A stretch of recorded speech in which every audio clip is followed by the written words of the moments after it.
We spend our entire lives trying to be someone. Yet the more we build that someone, the more we suffer under the weight of the architecture. We seek freedom through acquisition, but find ourselves imprisoned by the very things we have gathered. You are told to be yourself, but no one ever asks who that self really is when the lights go out and the noise stops. The reality we experience is often just a projection of a fearful ego, a biological machine designed for survival rather than truth. To understand why the Buddha placed the precepts at the very beginning of the path, we must first look at the chaos of our own unexamined minds. It is not a matter of morality imposed from above.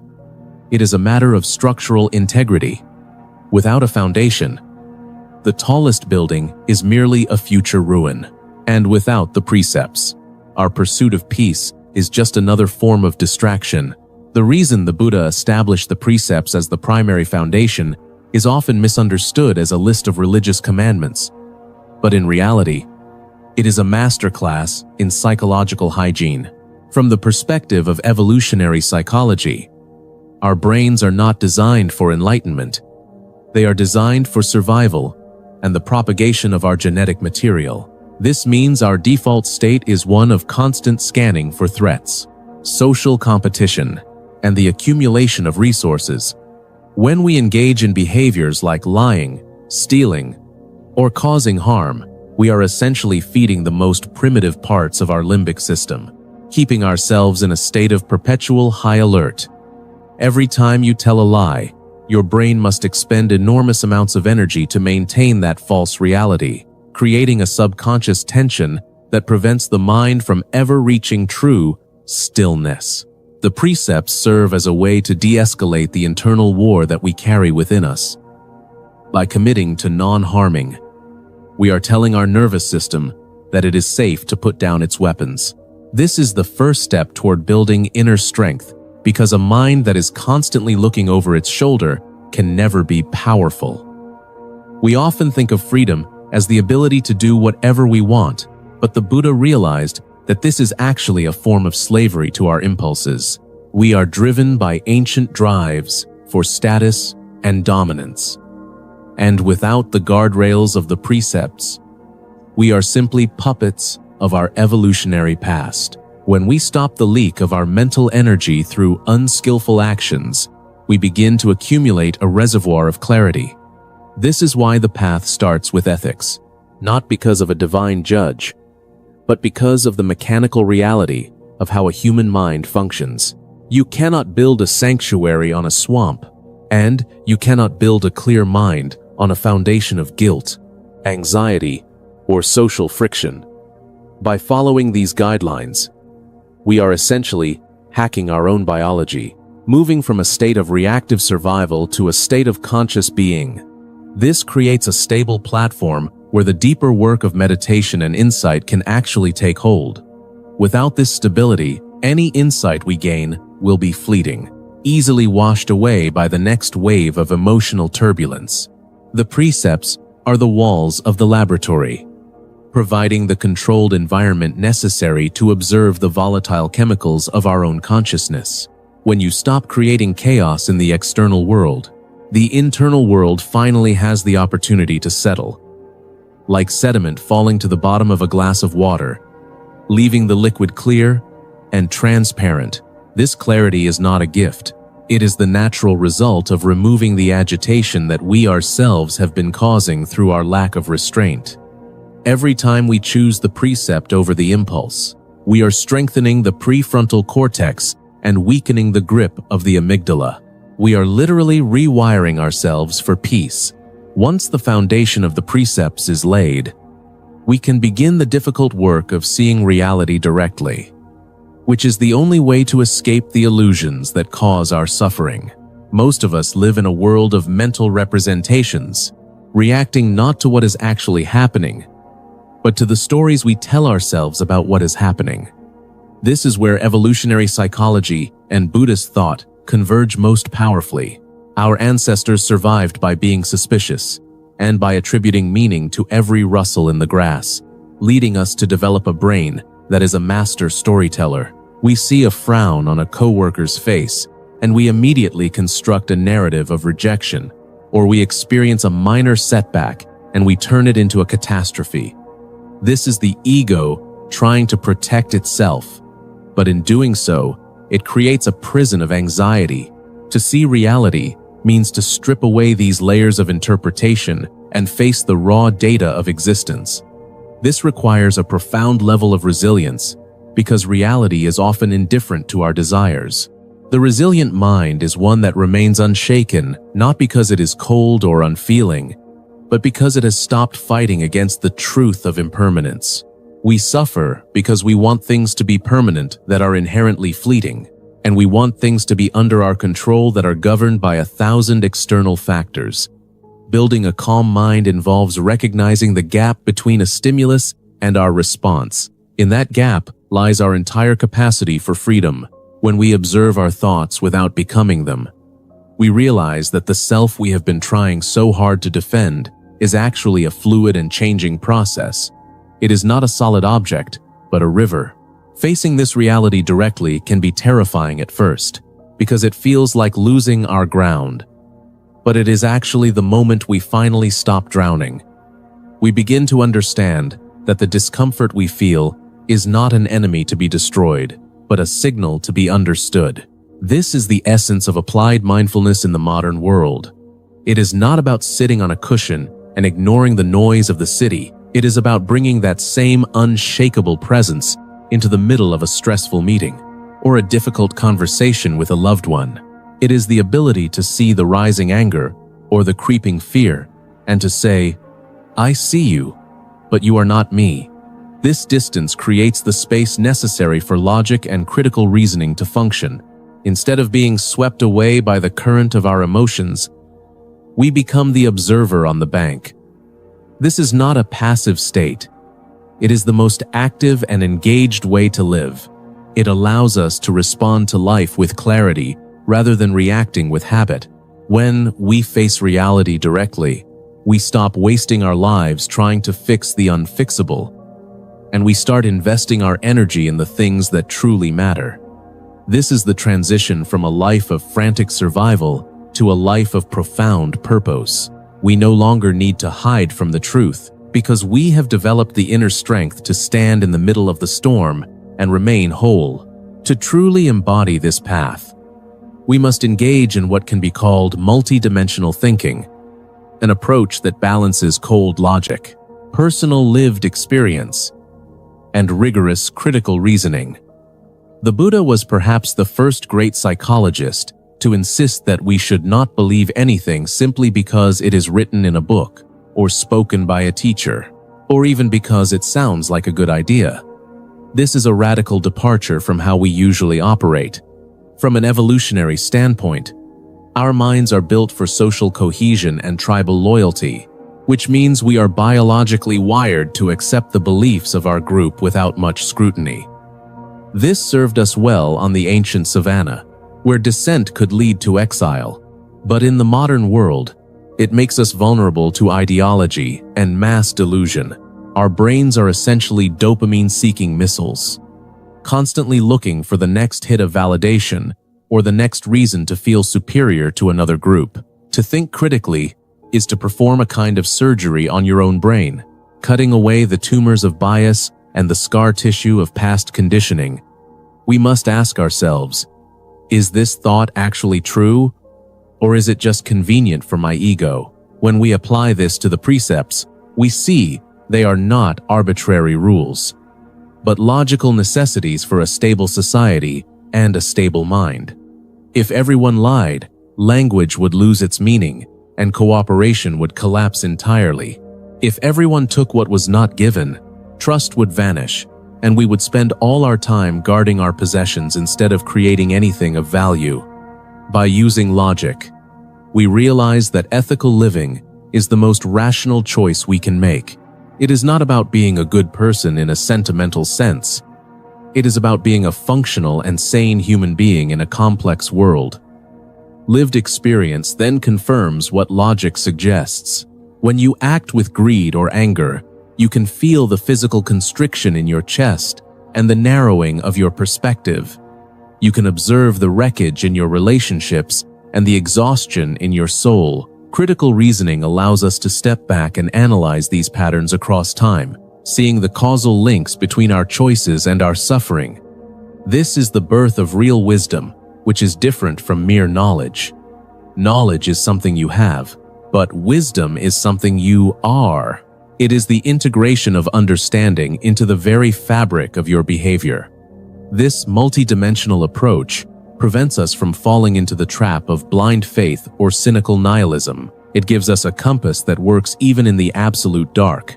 We learn to trust our own capacity for discernment, which is the ultimate form of empowerment. No longer do we need to look outside for permission or validation. We become the scientists of our own consciousness, testing every hypothesis against the reality of our own hearts. This process of constant questioning and refining is what keeps the practice alive and prevents it from becoming a stagnant dogma. It requires a tremendous amount of intellectual honesty to admit when we are wrong and to change our course based on new evidence. But this honesty is the only fire that can burn away the illusions that keep us bound. When we think this way, we are no longer just surviving. We are evolving. The final piece of this puzzle is the application of mindfulness into the granular details of our daily existence, transforming every interaction and every task into a laboratory for practice. We often make the mistake of thinking that spiritual life happens only in quiet rooms or during special retreats. But if your clarity disappears the moment you open your laptop or enter a difficult conversation, then it is not yet true mindfulness. Applied mindfulness is the art of bringing that quality of unshakable presence into the chaos of work, relationships, and even our own internal monologues. In the workplace, this means recognizing the urge to cut corners or to take credit for others' work as a manifestation of the same survival drives that the precepts are meant to curb. It means seeing the stress of a deadline not as a threat to your existence, but as a passing sensation in the body and a series of thoughts in the mind. When we work with clarity, we become more efficient because we are no longer wasting energy on the friction of ego defense. We can see the problems in front of us for what they are, rather than what we fear they might be. In our relationships, applied mindfulness is the bridge to genuine compassion. Most of our conflicts arise because we are reacting to our own projections rather than the human being standing in front of us. We listen not to understand, but to prepare our rebuttal. When we bring the foundation of the precepts into our speech, we find that honesty creates a depth of intimacy that deception never could. We stop using people as tools for our own validation and start seeing them as fellow travelers in the same difficult reality. This shift is profound. It changes the way we drive in traffic, the way we eat our food, and the way we respond to the endless stream of notifications on our phones. Each moment becomes a choice between reactivity and awareness. We begin to see that there are no mundane moments, only moments where we are asleep. The calm mind we have built is not a fragile thing that needs to be protected from the world. It is a resilient force that can engage with the world without being shattered by it. This is the synthesis of everything we have discussed, the point where the philosophy becomes a living, breathing reality. It is the realization that the path is not something you go on, but something you carry with you. Every challenge becomes an opportunity to test your integrity and your clarity. When you are criticized, can you remain unshaken? When you are praised, can you remain humble? This is where the real strength is found, not in the absence of struggle, but in the mastery of it. We are no longer victims of our circumstances, but the architects of our own response. This is the ultimate expression of human freedom, the ability to choose our state of mind regardless of the external conditions. It is a quiet, steady power that does not need to shout to be felt. By living this way, we become a source of stability for everyone around us. A lighthouse in a sea of confusion, we show that it is possible to be in the world, but not of its chaos. The journey toward a resilient and clear mind is not a sprint toward a distant finish line. It is a persistent return to the present moment. We began by understanding that the precepts are not chains, but the very scaffolding of our freedom.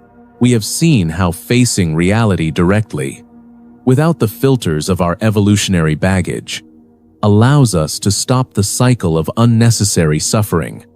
Through logic, experience, and critical thought, we have dismantled the illusions of the ego. Now, as you move back into the rhythm of your life, remember that every breath is a chance to start again. The truth is not hidden in a secret mountain cave.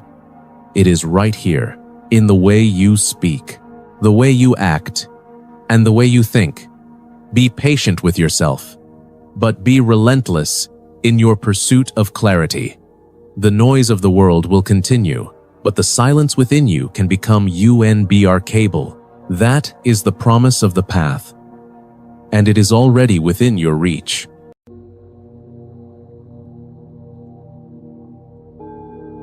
We spend our entire lives trying to become someone, yet the very effort to become is what prevents us from simply being.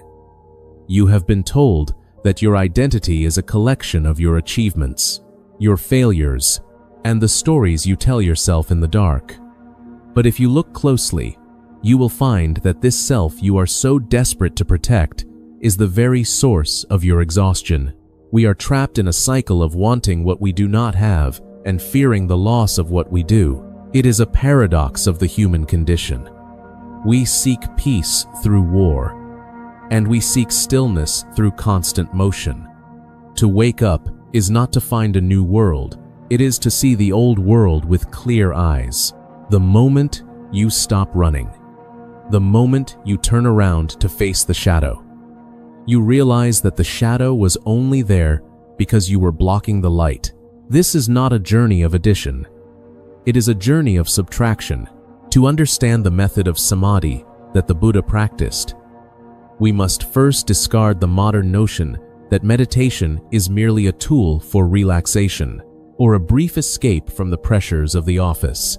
True samadhi is a state of concentrated awareness, an unshakable stability of mind that does not waver when the winds of life begin to howl. It is the cultivation of a mental fortress, but one that has no walls, because it has nothing to defend. When we sit in stillness, we are not trying to stop our thoughts. We are trying to stop our attachment to them. Imagine a lake during a heavy storm. The surface is chaotic, the water is cloudy with silt, and it is impossible to see what lies at the bottom. Most of us live our lives on that surface, reacting to every wave, gasping for air as we are tossed about by our emotions. Samadhi is the process of allowing the silt to settle, not by force, but by the sheer power of non-interference. As the mind becomes still, the water becomes clear, and for the first time, you see the terrain of your own consciousness as it really is. This is the birth of inner strength, a resilience that is not built on aggression, but on the refusal to be moved by the transient. It is the realization that while you cannot control the storm, you can become the depths of the ocean where the storm cannot reach. We often mistake numbness for peace, or avoidance for tranquility, but the Buddha taught a path of radical presence. This presence requires a focus so sharp that it cuts through the illusions of the ego, leaving only the raw, vibrant reality of the moment. It is a discipline of the highest order, requiring us to sit with our discomfort, to look directly into our boredom, and to observe our cravings without becoming their slave. This is how we build a mind that is unshackable, not by hardening ourselves against the world, but by becoming so transparent that the world passes through us without leaving a scratch. This mental clarity is the foundation of everything. For without a stable mind, our logic is skewed, our relationships are projections, and our work is a frantic attempt to prove a worth we do not feel. By mastering the art of samadhi, we stop being the victims of our own biology and start becoming the architects of our own awareness, establishing a center of gravity that remains fixed even when the earth beneath us begins to tremble, because we have finally found a home within the silence. When we look at our suffering through the lens of evolutionary psychology, we begin to see that our brains were never designed for happiness. They were designed for survival. For hundreds of thousands of years, our ancestors lived in a world where a rustle in the grass could mean a predator, and a social slight could mean exile from the tribe and certain death. This biological inheritance has left us with a mind that is hyper-vigilant, always scanning for threats, and always hungry for more resources. We are the descendants of the anxious and the dissatisfied, because those who were content with what they had were often the ones who did not survive the winter.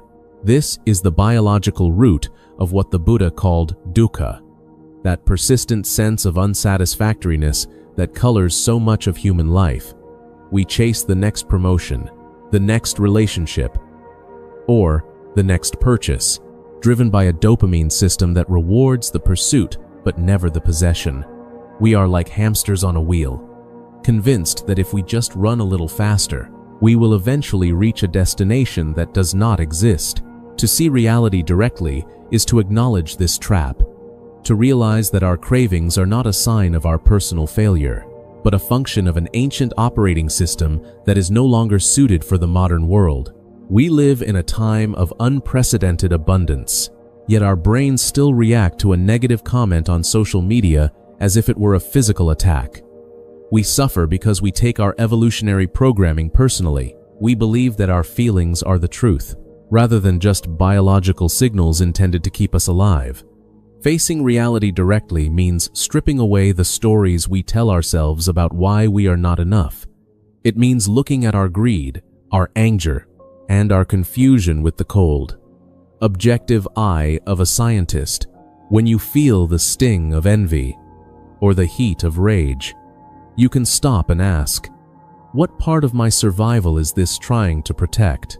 By deconstructing our emotional responses, we start to see that most of our suffering is an illusion, a ghost created by a brain that is trying to solve problems that are no longer there.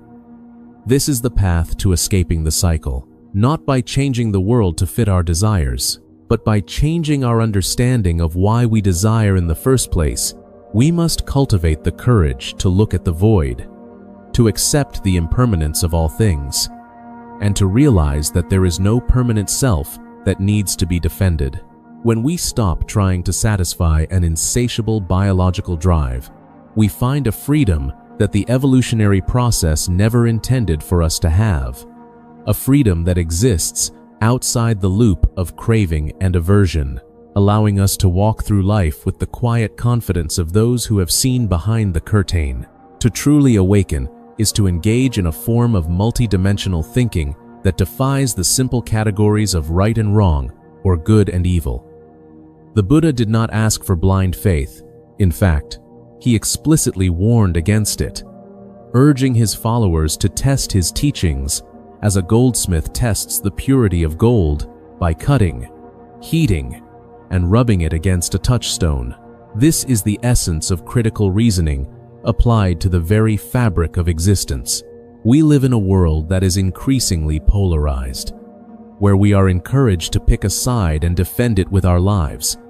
But this is merely the tribal brain seeking safety in the herd.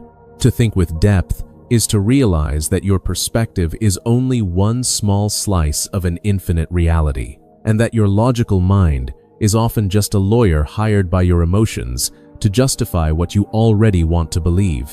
We must learn to analyze our lives through three distinct lenses: the lens of logic, the lens of lived experience, and the lens of objective observation.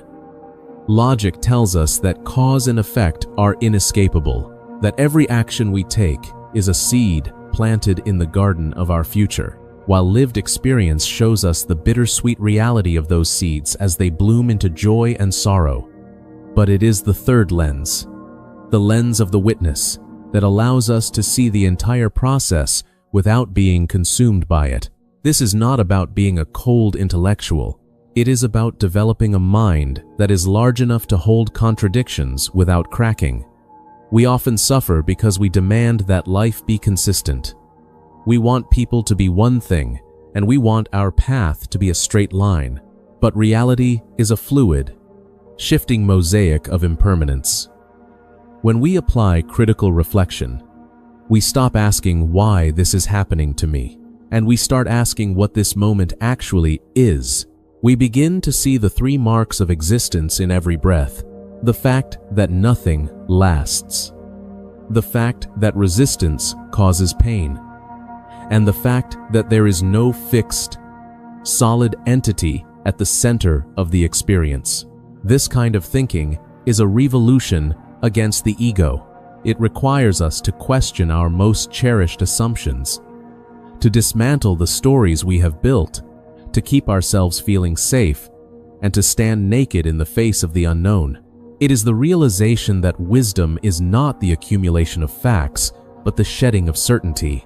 When you stop trying to be right, you finally give yourself the permission to be awake. This is the logic of the middle way, a path that avoids the extremes of indulgence and denial, choosing instead a sharp, clear-eyed engagement with the world as it unfolds. By integrating our capacity for reason with our capacity for presence, we create a bridge between the ancient wisdom of the forest and the frantic complexity of the modern world, allowing us to navigate the storm with the precision of a master mariner. The true test of samadhi is not how still you can sit on a cushion, but how clear you can remain while someone is screaming in your face, or while your bank account is dwindling, or while you are navigating the intricate power dynamics of your workplace. Applied mindfulness is the synthesis of all these teachings. It is the moment where the philosophy becomes the practice. Most people think of mindfulness as a way to calm down, but it is actually a way to wake up to the hidden patterns that govern our daily interactions. In our relationships, we are often not talking to the person in front of us. We are talking to a projection of our own needs, fears, and past traumas. We use other people as mirrors to validate a self-image that is fundamentally unstable. When we bring clarity into our connections, we stop trying to fix others and start observing the way our own ego reacts to them. We see the flash of irritation, the surge of defensiveness, and the hunger for approval, and we simply let them be, without acting on them. This is how we break the cycle of karma in real time, by choosing a response that is born of awareness rather than biological reflex. In our work, mindfulness becomes a radical form of efficiency.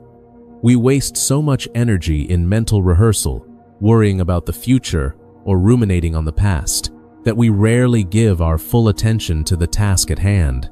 When you are truly present with your work, the boundary between the doer and the deed begins to dissolve, and you enter a state of flow that is both productive and peaceful. This is not about working harder. It is about working with less friction. We must also apply this clarity to our relationship with technology, which is designed by evolutionary psychologists to exploit our ancient craving for novelty and social status. Every notification is a hook designed to pull you out of your center, and every scroll is a search for a phantom satisfaction. To be mindful in the digital age is an act of rebellion. It is the refusal to let your attention be harvested for profit. It means reclaiming the sovereignty of your own mind, choosing where to look and what to value. This synthesis of ancient wisdom and modern living is not a luxury. It is a necessity for survival in a world that is increasingly designed to keep us distracted and divided. We must bring the silence of the meditation hall into the noise of the city, carrying that inner stability like a hidden treasure that no one can take from us. When your life becomes the meditation, there is no longer a gap between the spiritual and the mundane. Every conversation, every meal, and every breath becomes an opportunity to see reality directly and to act with a compassion that is not forced, but is the natural byproduct of a mind that has finally found its peace. The journey we have walked together is not a path toward becoming something better. It is a path of seeing through the illusion that you were ever broken. You do not need to build a new self. You only need to stop clinging to the old one that was never really you. The resilience you seek is already there, buried beneath the layers of noise, craving, and fear that have been passed down through your bloodline for 1,000 generations. To wake up is to realize that the cage door has always been open, and that the only thing keeping you inside was the belief that you belonged there. Go back into the world now, but go back with the eyes of someone who has seen the truth. Move with the stillness of a mountain and the fluidity of water. The world will continue to spin and the storms will continue to rise, but you have found the center that does not move. Be the silence in the noise, be the clarity in the confusion, and above all, be the light that you have been searching for in others.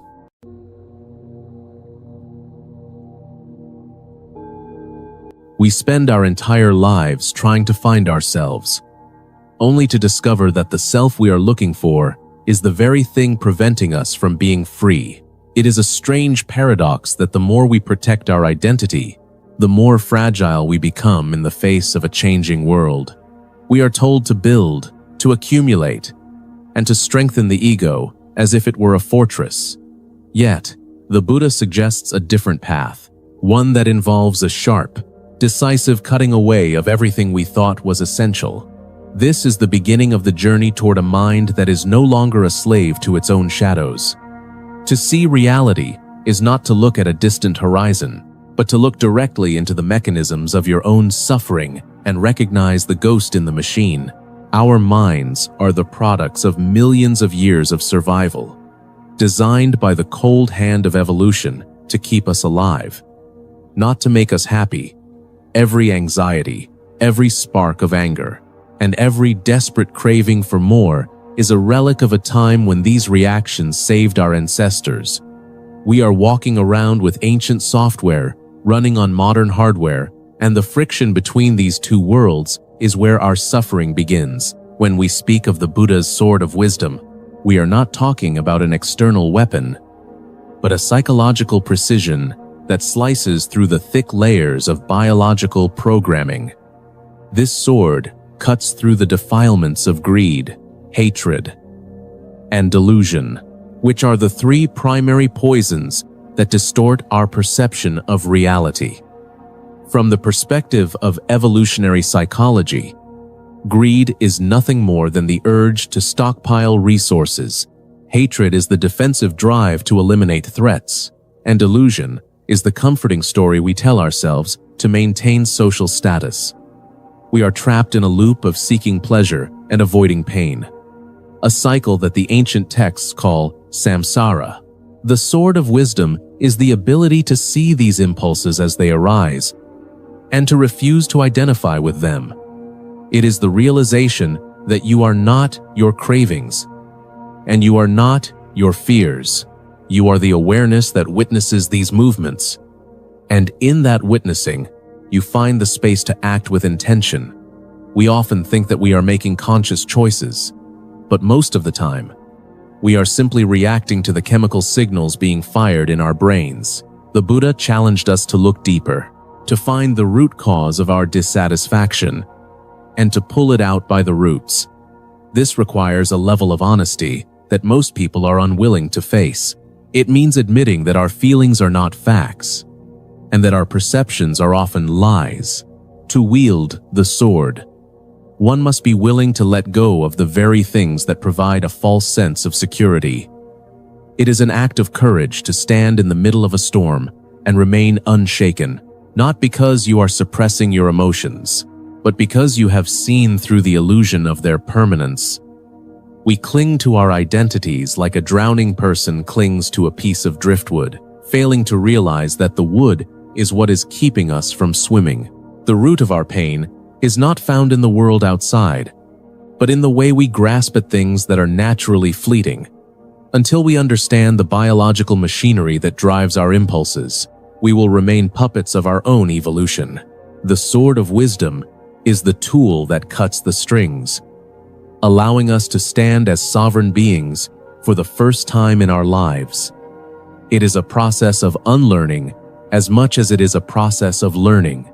We must strip away the layers of conditioning that tell us we are incomplete without some external validation. This is the fundamental work of the human spirit. To move from a state of reactive survival to a state of conscious awareness, to face reality directly, is the most radical act a human being can perform. We live in a world of curated images and digital echoes, where the truth is often buried under layers of convenience and comfort. Our brains are naturally inclined to seek the path of least resistance, leading us to accept easy answers instead of engaging in the difficult work of critical reasoning. Multidimensional thinking is the process of analyzing life through the lens of logic and lived experience, and an unwavering commitment to truth. It is not enough to simply follow a set of rules or to believe in a philosophy. You must test it against the reality of your own existence. The Buddha did not ask for blind faith. He asked for investigation, a deep and thorough scrutiny of how the mind constructs its world. When we look at a tree, we do not see the tree as it is. We see our concept of a tree, our memory of a tree, and our judgment of its usefulness. This is the illusion that causes suffering, the gap between what is happening and how we think it should be. By using the sword of wisdom, we cut through these conceptual labels and touch the raw texture of the present. This is where evolutionary psychology provides a bridge, explaining that our cognitive biases are not personal failings, but biological adaptations. We are hardwired to see patterns where there are none, and to prioritize short-term gains over long-term peace. To escape these illusions, we must cultivate a mind that is both sharp and compassionate. It is a common mistake to think that logic alone is sufficient. Logic is a tool, but without the context of lived experience, it becomes a cold and heartless master. True wisdom requires us to integrate our rational understanding with the felt reality of our emotions. We must learn to sit with discomfort without trying to fix it, to observe our anger without being consumed by it, and to witness our desire without being driven by it. This is the essence of building a resilient mind that remains unshaken by the ups and downs of fortune. When you no longer need the world to be a certain way in order for you to be okay, you have achieved a level of freedom that no amount of money or power can buy. This is the clarity that comes from facing reality without a blink. It is the realization that the world is not happening to you, it is simply happening, and your interpretation is the only thing that creates the weight of your burden. We are often terrified of the emptiness we find when we stop running. Yet that emptiness is the very ground of our freedom. To see reality clearly is to recognize that everything is interconnected and constantly changing. There is no solid ground to stand on, and once you accept this, you no longer need to fear the fall. You become a participant in the flow of life rather than a victim of circumstance. This is the transformation of the mind from a prison into a temple. Building a resilient mind requires a level of critical reflection that many of us find uncomfortable, because it forces us to question the very foundations of our beliefs. We often mistake our opinions for truths and our preferences for universal laws, creating a mental landscape that is rigid and prone to cracking under pressure. To develop true inner strength, we must engage in a form of intellectual and spiritual honesty that strips away the ego's defenses. This is the application of multidimensional thinking, where we look at our problems from the perspective of logic, the perspective of our biological drives, and the perspective of pure awareness. When you face a setback in your career or a conflict in your personal life, the instinctual brain wants to lash out or hide. Evolution has taught us that being wrong or being rejected is a threat to our survival, and so we fight to be right even when we are clearly wrong. But the sword of wisdom allows us to pause and ask, what is actually happening here? Is this a threat to my life? Or is it merely a threat to my image? By breaking down our experiences into their constituent parts, we realize that the pain we feel is often a secondary reaction to our own narrative. We create stories about why things are happening and what they mean for our future. And it is these stories that cause the most damage. Critical reflection is the process of deconstructing these stories and seeing them for what they are, mental constructs. It is like looking at a magic trick and finally seeing the hidden wires and the false bottoms. Once you see the mechanism of the illusion, it can no longer trick you. This does not mean that life becomes easy, but it means you no longer add unnecessary layers of suffering to the difficulties you face. You become like a mountain that remains still while the clouds pass by, observing the weather of your mind without being swept away by the wind. This stability is not a result of force, but a result of understanding. When you understand the nature of change, you stop trying to hold on to the things that are meant to pass. You begin to see that your strength does not come from your ability to control the world, but from your ability to control your reaction to it. This is the ultimate form of power, a quiet and steady presence that does not need to roar to be felt. It is the realization that you have the capacity to choose your response in every moment. And in that choice lies your true freedom. We must be willing to be the investigators of our own consciousness, looking into the dark corners of our minds with the light of critical reasoning. Only then can we move beyond the mechanical reactions of our past and step into a future of conscious intention. Applied mindfulness is not something that happens only on a cushion in a quiet room. It is a way of being that must be carried into the chaos of the marketplace. If your peace of mind disappears the moment you open your laptop or enter a difficult conversation, then it is not yet true wisdom. The real test of the sword is how it cuts through the defilements of your daily life, the subtle irritations, the hunger for praise, and the fear of being ignored. In our work, mindfulness looks like the ability to focus on the task at hand without being distracted by the ghost of the next moment. It is the clarity to see a project for what it is, a series of actions and decisions, rather than a mountain of pressure that defines your worth. When we bring this awareness into our relationships, it transforms the way we connect. Most of our conflicts arise because we are not listening to the other person. We are listening to our own internal commentary about the other person. We are reacting to a version of them that we have created in our minds, a version that is often distorted by our own past hurts and expectations. By cutting through these projections with the sword of wisdom, we can see the human being standing in front of us, suffering just as we suffer, and seeking the same peace that we seek. This is where compassion and logic merge. It is logical to realize that everyone is acting based on their own conditioning, and it is compassionate to allow them the space to be imperfect. In the modern world, we are constantly bombarded by signals that tell us we are not enough, that we need to buy more, achieve more, and be more. Applied mindfulness is the shield that protects us from this psychological warfare. It allows us to recognize these messages as the manipulative tools they are, and to remain centered in our own internal abundance. You do not need the world to validate your existence when you have validated it yourself through the practice of clear seeing. This is the synthesis of all our efforts, the point where philosophy becomes lived experience. It is the transition from knowing the path to walking the path. Every breath is an opportunity to return to the present, to sharpen the sword, and to cut through the latest delusion that has taken root. This is not a goal that you reach and then stop. It is a continuous process of awakening that requires vigilance. But the reward is a mind that is no longer a battlefield, but a sanctuary of clarity. You find that you can engage with the world more fully because you are no longer afraid of it. You can love more deeply because you are no longer trying to own the people you love. You can work more effectively because you are no longer paralyzed by the fear of failure.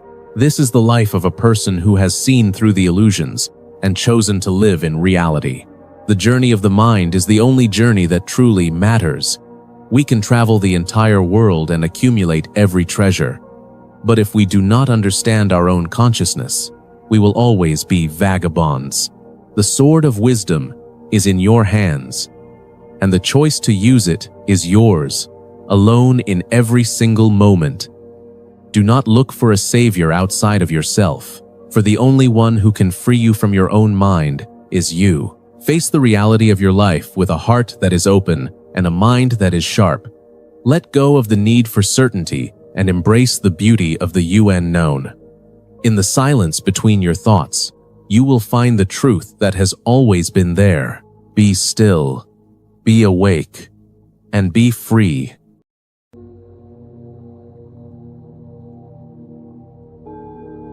We spend our entire lives running away from ourselves, only to wonder why we feel so lost. It is the great paradox of the modern age, that the more we try to secure our comfort, the more anxious we become. You are looking for a way out, but the way out is actually the way in. To understand the teachings of the Buddha, we must first understand why our minds were built to fail us in the first place. This is not about religion. It is about the raw mechanics of your existence. We are biological machines with ancient software trying to navigate a digital world, and the result is a constant state of internal friction. If you want to be free, you must first be willing to see the bars of the cage. This journey requires us to look directly into the mirror of our own suffering, without blinking and without turning away. The foundation of any meaningful life begins with the trinity of morality, concentration, and wisdom. These are not separate islands, but three strands of a single rope that pulls you out of the abyss. Think about the way you live your days.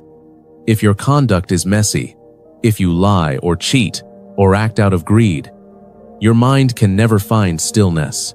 This is the simple logic of cause and effect. Evolutionary psychology tells us that our ancestors needed to cooperate to survive, and when we break those social bonds, our nervous system fires off alarms of shame and fear. This is what the Buddha called morality.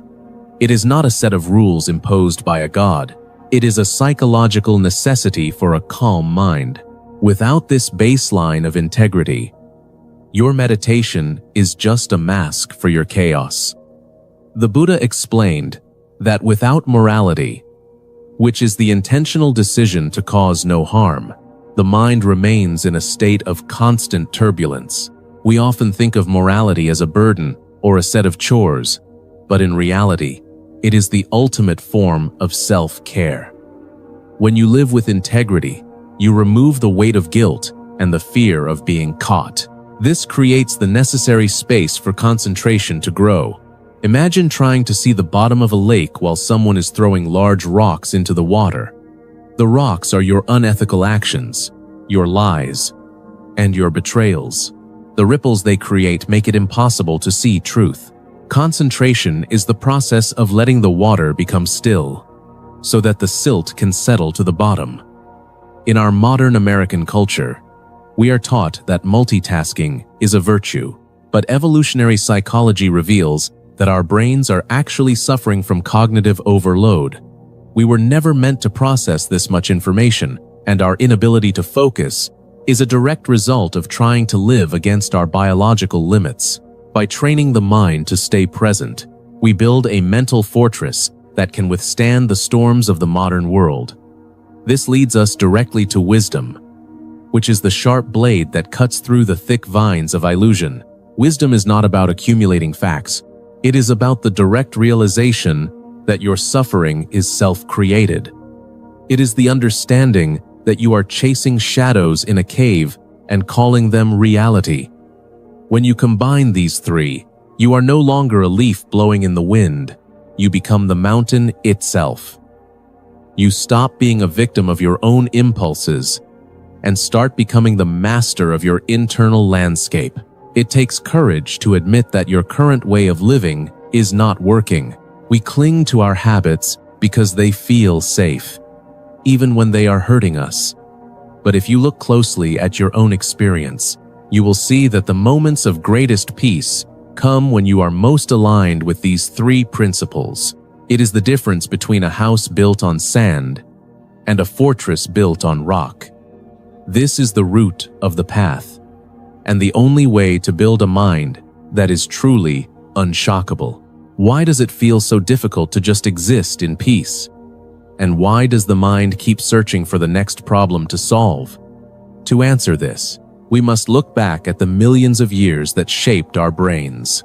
Evolution does not care if you are happy. It only cares if you survive long enough to reproduce.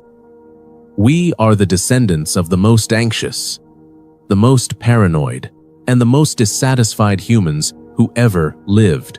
Those who were perfectly content sitting by a river were eaten by tigers, while those who were always looking over their shoulder, always wanting more food, and always seeking higher status, were the ones who passed on their genes. This is why you feel that constant itch of wanting. It is a biological survival mechanism that has become a psychological curse. The Buddha identified this thousands of years before modern science as craving, the root of all suffering. We are stuck on a treadmill of desire, where every achievement only provides a fleeting moment of relief before the next hunger sets in.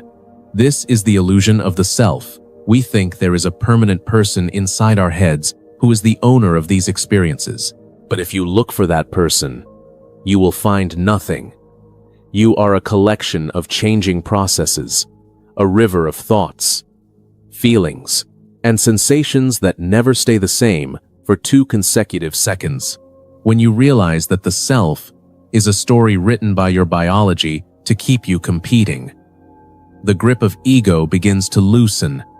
You stop taking your thoughts so seriously. You realize that just because a thought appears in your head, it does not mean it is true.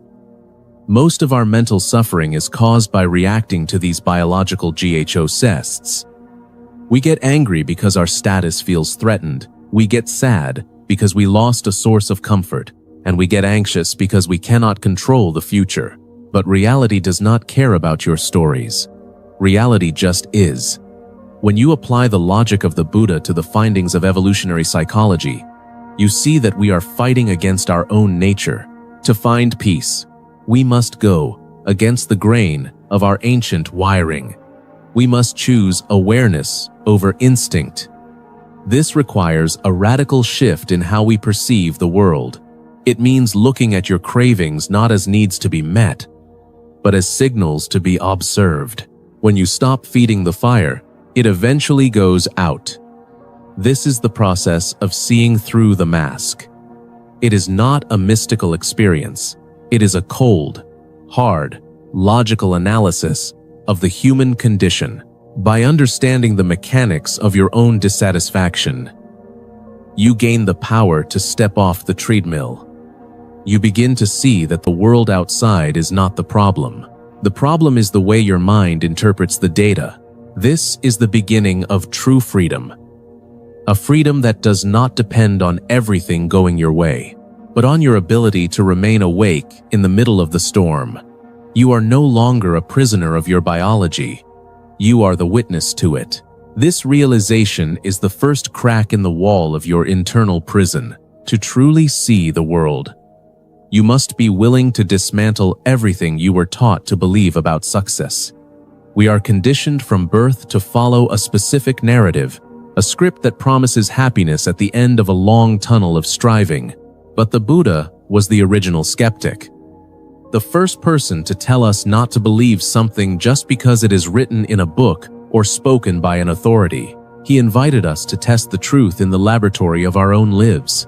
This is the essence of critical reasoning, the ability to look at your own suffering and trace it back to its absolute source. We often blame the external world for our pain. We blame the economy, our bosses, or our partners. But if you apply logical analysis, you will see that these are merely triggers. The real explosion happens inside your own mind. This is not about blaming yourself. It is about taking total responsibility. Evolutionary psychology explains that we are designed to be status seekers, because in the ancient past, higher status meant better resources and better survival.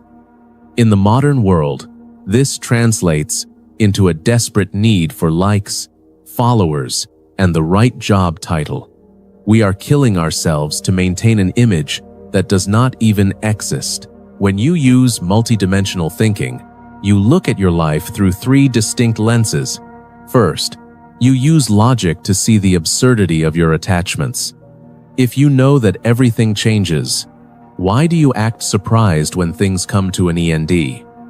Second, you use lived experience to verify the teachings in real time. You do not have to take the Buddha's word for it. You can see for yourself that greed feels like a fever and kindness feels like cooling. Third, you use critical reasoning to navigate the complexities of modern relationships. Most of our conflicts are just two egos fighting over a script that neither of them wrote. We are reacting to traumas that were passed down to us by ancestors we never met. By slowing down and observing these patterns, you begin to break the chain. You realize that you have the power to choose a different response. This is not a passive process. It is a fierce and active engagement with reality. It requires you to be honest about your own shadow, to admit where you are being selfish or manipulative or cowardly. Only when you face the truth of your own ignorance can you begin to find real wisdom. We live in a world that is obsessed with being right, but the path to freedom requires you to be comfortable with being wrong. It requires you to be a scientist of your own consciousness, observing the data without bias and without judgment. When you stop defending your ego, you finally have the energy to heal your life. This is the critical reflection that turns a believer into a seeker, and a seeker into one who knows. You no longer need to rely on faith because your own logic and experience have shown you the way out. You are no longer fooled by the flashy promises of a consumer culture that thrives on your discontent. Instead, you find a quiet confidence that comes from knowing how the machinery of your mind actually functions. This is the power of a mind that has been sharpened by logic and softened by truth. The ultimate goal is not to escape to a mountaintop, but to bring a mountain-like stability into your everyday existence. Mindfulness is not a hobby you practice for 20 minutes on a cushion. It is the way you hold your coffee, the way you listen to your spouse, and the way you handle a stressful deadline at work. When we talk about applied mindfulness, we are talking about the transition from being a victim of circumstances to being a conscious participant in reality. Think about your relationships for a moment. Most of the time, we are not actually interacting with another person. We are interacting with our projection of them. We have a set of expectations and desires, and when the other person fails to meet them, we feel anger. Evolutionary psychology shows us that we are wired to seek kin and allies, but our ego turns these connections into a form of ownership. True mindfulness allows you to see the other person as they truly are, a fellow human being struggling with their own fears and desires. This clarity changes the way you communicate. You stop speaking from a place of defense and start speaking from a place of truth. In your professional life, this translates into a terrifyingly effective focus and clarity. When you are no longer distracted by the need for validation or the fear of failure, you can do the work that actually matters. You become more productive because your mind is not leaking energy through 1,000 different holes. You are not just working for a paycheck. You are using your work as a field for your own practice. This is how you cultivate inner strength, by remaining unshaken when things go wrong. If a project fails, you do not see it as a reflection of your worth. You see it as data to be analyzed. If you are treated unfairly, you do not let the poison of resentment settle in your heart. You see the suffering in the person who harmed you. and you choose a response that leads to peace. This is the synthesis of everything we have discussed. It is the marriage of ancient wisdom and modern understanding, applied to the gritty details of a 21st century life. You are building a mind that is both soft and strong. Soft enough to feel the beauty of a sunset, but strong enough to withstand the loss of everything you love. This is not a state of numbness. It is a state of total aliveness. You are no longer sleepwalking through your days. You are awake to the miracle of your own breath and the complexity of your own mind. Every moment becomes an opportunity to practice, to choose awareness over habit, and to choose compassion over reaction. This is the only way to find a peace that is not dependent on the world being perfect. It is a peace that exists right here, in the middle of the mess and the noise and the beauty.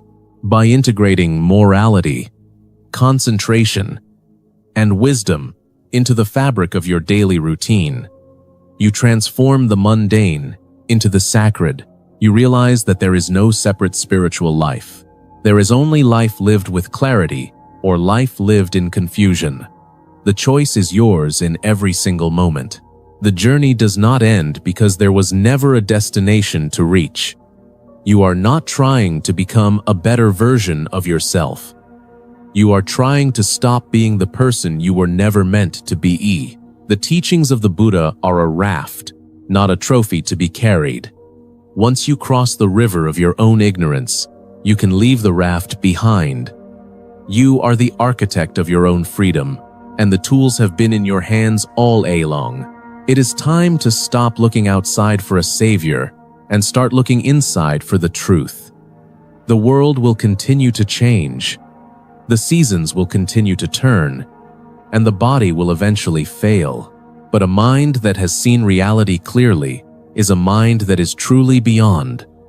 This is your birthright, and your only real responsibility.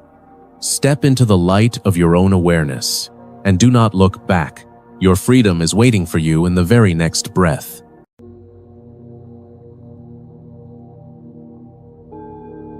We spend our entire lives trying to become someone, only to find peace when we let go of everything we thought we were. This is the central paradox of the human journey. We build an identity piece by piece.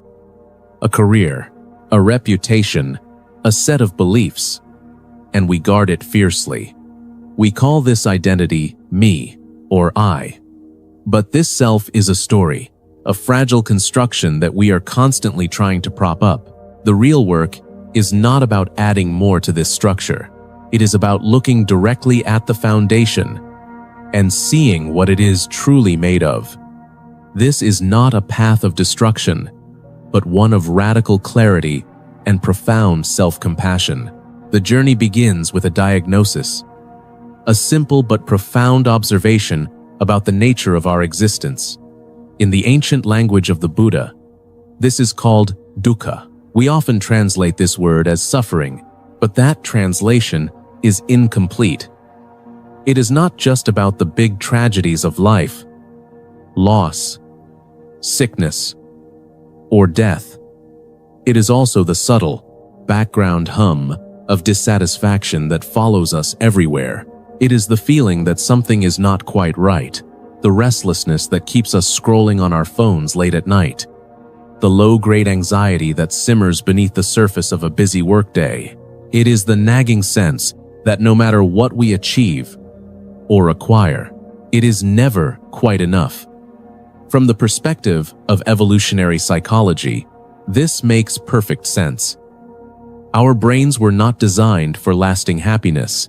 They were designed for survival. For hundreds of thousands of years, the humans who survived were the ones who were constantly vigilant, always scanning the horizon for threats, and relentlessly driven to seek out resources, pleasure, and status.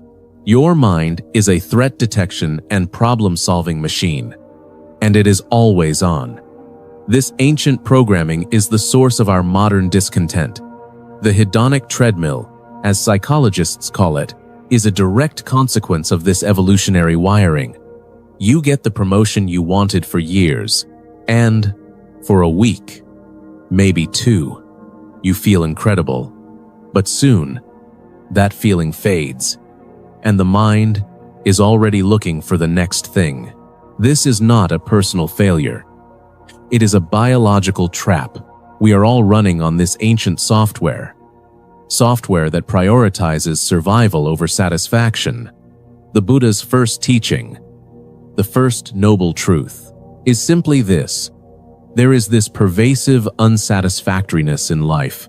This is not a pessimistic statement. It is a courageous one. It is the physician looking clearly at the illness before prescribing the cure. It is an invitation to stop blaming ourselves for feeling this way, and to instead get curious about the root of the experience. It is permission to finally admit that the constant striving, the endless chase, is not leading to the peace we were promised. This understanding is the essential first step. Without it, we remain lost, forever trying to fix a problem we do not even understand. We are treating the symptoms instead of the underlying condition. Once we accept the diagnosis, the next logical step is to analyze the cause. Why do we feel this way? What is the engine driving this perpetual state of unease? The Buddha identified 3 primary forces, often called the 3 poisons: greed, hatred, and delusion. But these words can be misleading. So let's look at them through a modern lens. Greed is not just about wanting more money or possessions. It is about craving, a deep-seated attachment to pleasant experiences. It is the desperate desire for a feeling to last forever, the craving for approval on social media, the attachment to a specific outcome in a relationship, the constant leaning forward into the future, hoping it will deliver the satisfaction that the present moment lacks. It is the voice that whispers, "If only I had that, then I would be happy." Aversion, or hatred, is the opposite side of the same coin. It is the powerful urge to push away unpleasant experiences. It is the resistance to what is. It is the anger you feel when you are stuck in traffic, the resentment that builds when someone criticizes you, the frustration when things do not go according to your plan. The suffering does not come from the traffic itself or the criticism. It comes from our violent resistance to it. We are at war with reality, and it is a war we can never win. But the deepest and most powerful of these forces is delusion or ignorance. This is not about being unintelligent. It is a fundamental misperception of reality. It is the core belief that fleeting things, a new car, a perfect partner, a prestigious job, can provide lasting, permanent happiness. It is the illusion that we are a solid, separate self, an unchanging entity at the center of the universe. This sense of a separate self is the source of all our fears, because if there is a separate me, then it can be threatened, it can be hurt, it can be destroyed. Multidimensional thinking is required here. We must analyze these forces not just as abstract concepts, but as they operate in our own lived experience. Applied mindfulness is the tool for this analysis.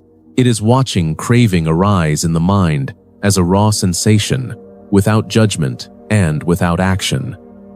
It is feeling the heat of anger in the body and simply observing it as energy instead of being consumed by it. By seeing the mechanism clearly, we begin to untangle ourselves from it. We realize we are not the craving. We are the awareness that sees the craving. This is the beginning of true freedom, seeing reality directly, without the distorting filters of our likes and dislikes. Knowing the cause of our unease is one thing, but what do we actually do about it? This is where we move from diagnosis to treatment, from passive understanding to active engagement. The path forward is not about wishful thinking or waiting for some external salvation. It is a pragmatic and systematic training of the mind. It is about building inner strength cultivating a resilience so profound that the inevitable storms of life no longer capsize us. This begins with ethics, not as a set of rigid rules handed down from on high, but as a deeply practical strategy for calming the mind. Think about it. When we lie, when we speak harshly, when we take what is not ours, or engage in work that causes harm, we create ripples of agitation within ourselves. We are haunted by guilt, fear of being discovered, and the inner conflict that comes from acting against our own deeper values. A commitment to skillful action, to truthful and kind speech, and to a livelihood that does not harm, is the foundation. It simplifies our lives immensely. It removes a huge source of mental static, creating a baseline of inner peace from which we can do the deeper work. This is the ground. Then comes the focused training of attention, the cultivation of a calm, clear mind. This is what we call meditation, or applied mindfulness. It is the practice of consciously choosing where to place your attention and holding it there. At first, this seems impossible. The mind is like a wild animal, jumping from thought to thought, from worry to desire, completely out of our control. But with gentle, persistent effort, we begin to tame it. We learn to watch thoughts arise and pass away without getting swept away by them. We learn to feel emotions, even painful ones, without being consumed. This is not about suppression. It is about developing the capacity to hold our experience with a spacious and non-judgmental awareness. This is the cultivation of a mind that is both relaxed and alert. It is a mind that is not constantly fighting reality, but is in harmony with it. This inner strength is not a brittle armor. With anger, with its old conditioned patterns, the trained mind, however, has a moment of space, a pause. In that pause, there is freedom. In that pause, there is the possibility of responding with wisdom, with clarity, and with compassion, rather than reacting from a place of pure instinct. This is not about becoming a robot. It is about becoming truly human, a conscious agent in your own life, rather than a puppet of your evolutionary programming. As we continue this practice, a profound shift begins to occur. The intellectual understanding of impermanence and of our own inner workings starts to become a lived, visceral reality. It is one thing to be told that everything changes. It is another thing entirely to sit and watch the constant flux of your own mind, to see thoughts and sensations arise, shimmer for a moment, and vanish into nothing. It is one thing to read that the self is an illusion, and another to directly experience the I as a story, a collection of fleeting memories, beliefs, and sensations, with no solid, unchanging core.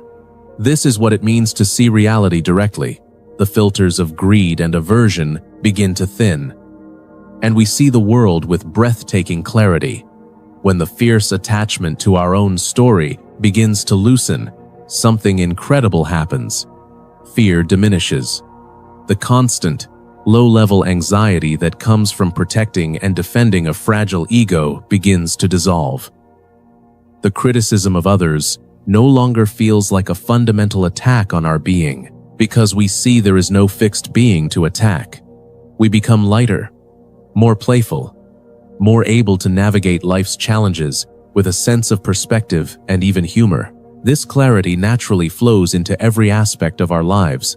In our relationships, we become better listeners. Because we are less preoccupied with our own internal monologue, we can offer our full presence to another person, seeing them for who they are, not just for the role they play in our own personal drama. This fosters a deep and authentic connection, one that is not based on neediness, but on genuine care and understanding. At work, This practice cultivates a state of flow, a focused concentration that is free from the distraction of future worries or past regrets. The quality of our work improves, not because we are pushing harder, but because our energy is no longer being wasted on internal conflict, where logic, lived experience, and critical reasoning merge into a unified way of being.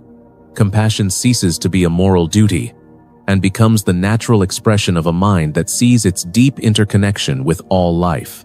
We see that the same forces of craving and ignorance that operate in us operate in everyone. We are all in this together. This is not a withdrawal from the world. It is the deepest possible engagement with it, an engagement born of clarity, strength, and a profound, unshakable peace. The journey is not about arriving at a final destination, a perfect state of enlightenment where all problems cease to exist. It is about fundamentally changing our relationship with the problems themselves. It is about learning to surf the waves of life, rather than constantly trying to calm the ocean.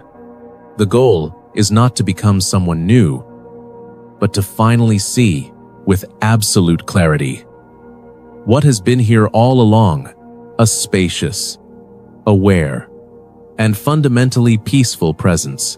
The greatest freedom is not found in getting what you want, but in no longer being a slave to the wanting. This is the work of a lifetime, and it is the most important work we can possibly do.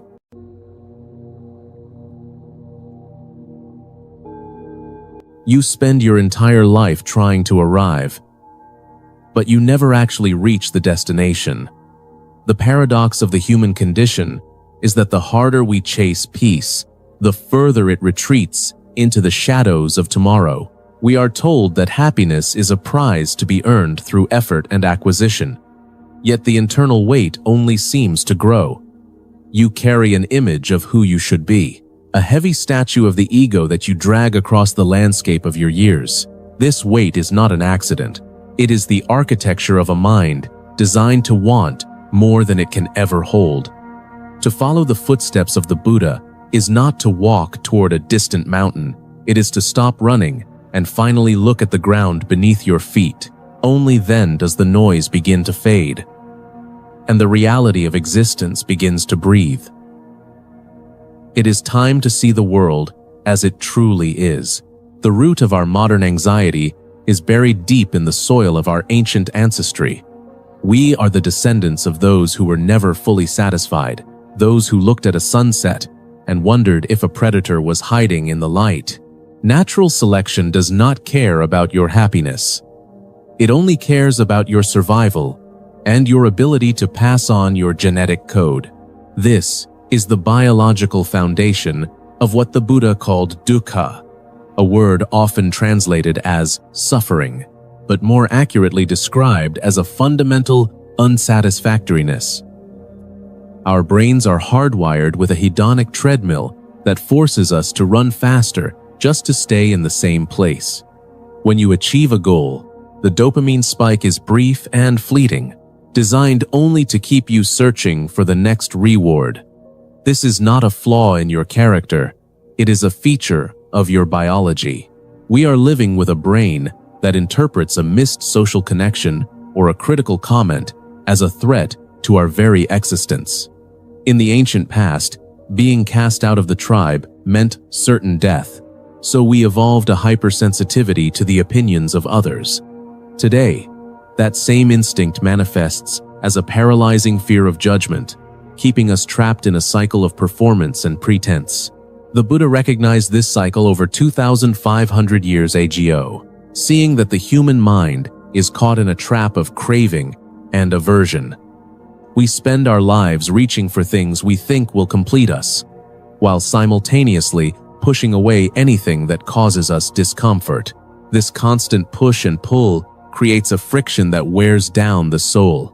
Evolutionary psychology confirms this diagnosis by showing us that our emotions are merely signals, ancient survival tools, that have become loud and distorted in a world of constant stimulation. We are drowning in information while starving for wisdom, because we are still using the software of a hunter-gatherer to navigate a world of digital noise.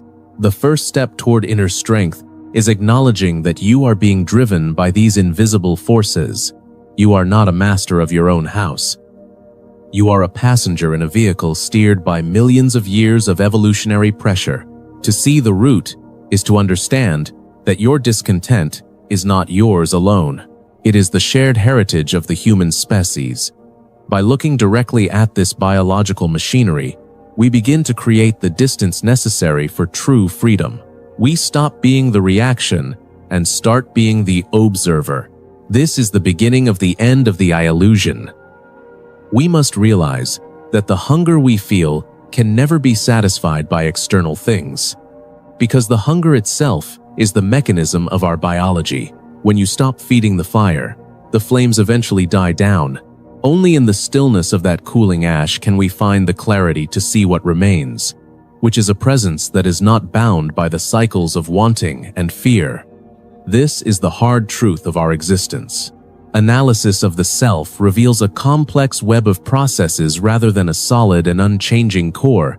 When we look inward, we expect to find a pilot at the controls, but instead, we find a shifting landscape of thoughts, feelings, and sensations. Modern neuroscience and evolutionary psychology align with the Buddhist concept of anatta, or the non-self, suggesting that what we call the I is actually a collection of mental modules competing for dominance. These modules evolved to solve specific problems, such as finding food, avoiding danger, or maintaining social status. Each module has its own agenda and its own voice, and the feeling of being a single, unified person is an illusion created by the brain to help us navigate the world. We are like a country with many different leaders, all fighting for the microphone, while the public believes there is only one president. This realization is the key to unlocking a calm and unshaken mind. When you understand that your anger, your jealousy, or your fear is simply a module trying to protect an ancient interest, you no longer have to be defined by those emotions. You can see the anger arising like a weather pattern and choose not to identify with the storm. This is the surgical precision of mindfulness, the ability to dissect our experience in real time and see the components for what they really are. We often mistake our thoughts for reality, believing every story our brain tells us about ourselves and the world around us. But most of these stories are fabrications designed to keep the ego intact and feeling powerful. The practice of meditation is the process of training the mind to stop being fooled by its own productions. It is about developing the wisdom to see the gap between a sensation and the story we build upon it. If you feel a pain in your body, the sensation is the reality. But the thought that this pain is unfair or will last forever is a construction. By focusing on the direct experience, we strip away the layers of suffering that we add on top of life's natural difficulties. This analysis requires a ruthless honesty and a willingness to let go of the comforts of certainty. We must be willing to see that our most cherished beliefs are often just tools for survival, and that the truth lies beyond the reach of our logical categories. Seeing reality directly means facing the fact that everything is impermanent, including the very self we spend so much energy defending. This is not a cause for despair, but a reason for profound celebration. If there is no fixed self, then we are not trapped by our past or our mistakes. We are a flowing river of potential, capable of transforming ourselves with every conscious breath. This is the power of the Buddhist path when combined with a modern understanding of the human psyche. We use the tools of logic and lived experience to dismantle the prison of the ego, brick by brick. As the walls come down, we discover that we are not the prisoner, but the space that contains both the prison and the SKY. This clarity allows us to move through life with a resilience that is not based on strength, but on the absence of anything that can be broken. When there is no ego to defend, there is no vulnerability to exploit. We become like the ocean, which remains deep and still, regardless of the waves crashing on the surface. This is the ultimate analysis of our condition. Critical reflection requires us to step out of the stream and look at the water from the bank. We are constantly being flooded by impulses that tell us we are lacking, that we need to fix something or become something. This is the great lie of the consumer culture, which is simply a high-speed version of our biological craving. Every advertisement and every social media feed is designed to poke the ancient wound of insecurity, making us believe that the next purchase or the next like will finally bring the satisfaction we seek. But if we use our critical reasoning, we see that the hunger is a bottomless pit. We have been conditioned to believe that our worth is tied to our productivity and our achievements. This is a form of modern slavery, where the chains are made of expectations and the prison is the mind itself. To reflect critically is to ask, who is actually suffering? When you feel the sting of a failure, is it the core of your being that is hurt? Or is it the fragile image of the self that you have spent years constructing? We must examine our lives with the cold logic of a scientist and the warm heart of a saint. Most of our problems are not actually problems. They are merely the friction of the ego meeting reality. When the ego wants the world to be different than it is, we experience suffering.